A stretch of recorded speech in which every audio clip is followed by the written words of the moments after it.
Hi, this is Jason from Horrific Nightmares, and it's Saturday, Slashback Saturday. This is the segment my very good friend Joe the Horror Man came up with, where he picks a theme, and we watch a slasher movie based on that theme, and do a short review. Now this week, it's anything with die, or dead, or murder, or kill in the title, or anything resembling that. And this week I picked Killer's Moon. Now, Killer's Moon is a 1978 film, and yes, I know it's hard to believe that this came out the same year that Halloween came out. That runs approximately 90 minutes, and is written and directed by Alan Birkinshaw. Now he did The House of Usher, 10 Little Indians, and The Mask of the Red Death. So he got to work with the late Vincent Price, which is super cool. Now this stars Anthony Forrest as Pete. He had some cool bit parts. He was in The Spy Who Loved Me, and he was in Star Wars Episode 4, A New Hope, as a sand trooper. I thought that was pretty cool. This also stars Tom Marshall as Mike.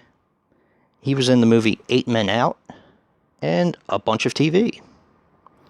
This stars Allison Elliott as Sandy. She was also in a bunch of TV. But the one that really surprised me and that I really didn't know about before I was watching it was Lisa Vanderpump. I'm not sure if that sounds familiar to you guys, but it sure sounds familiar to me. Now, she is in The Housewives of Beverly Hills, which my wife and I watch, and Vanderpump Rules, which we also watch. And here's how the 6 degrees of separation works. In The Housewives of Beverly Hills, one of her castmates is Kyle Richards. The same Kyle Richards that's coming back to play Lindsay in the next Halloween movie. How about that? Now, this movie was made for £170,000. And a couple interesting things about the film. The bulk of this movie was shot in sequence. And principal shooting was done in less than 4 weeks. This movie is very interesting to me, and despite being a bit silly in parts, I actually really liked it. Now, it kind of goes like this. There are 4 mental patients who escaped from the mental asylum, kind of. It's like a mental hospital. They were being experimented on. It says with LSD, but it never said that in the film, so I'm not sure where they got that. Maybe from the director. But they were being experimented on with dream therapy.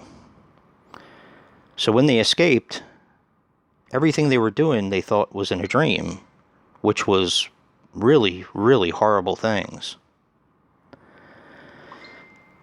Now there's a group of schoolgirls who basically are a singing choir, and they get stranded in a hotel that hasn't opened yet officially.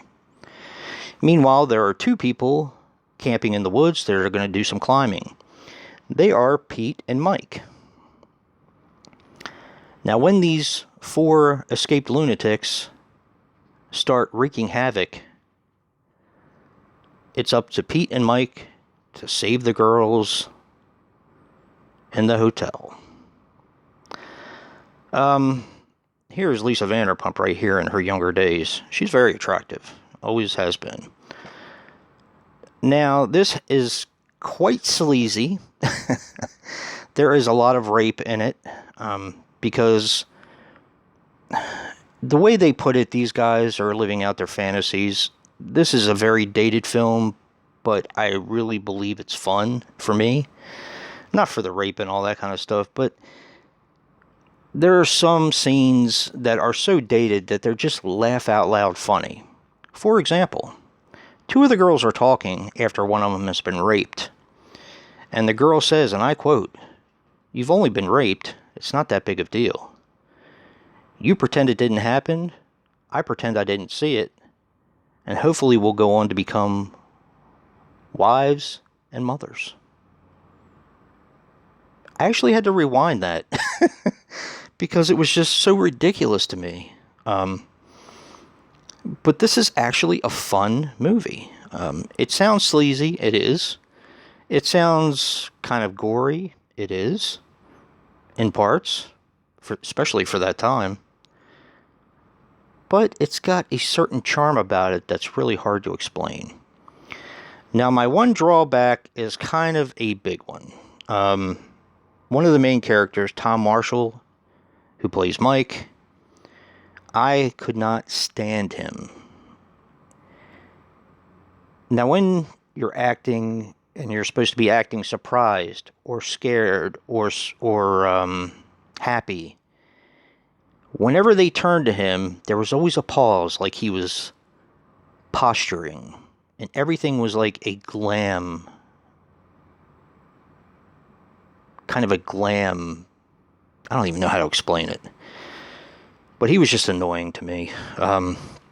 Fortunately, he's just a small part in a big movie.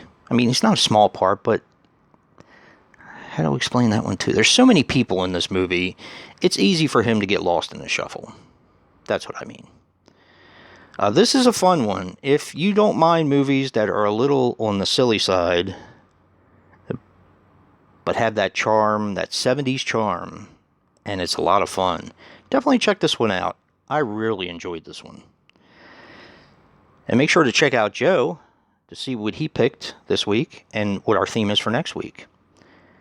And if you like what you see in here, hit that like button and subscribe. And until next time, peace.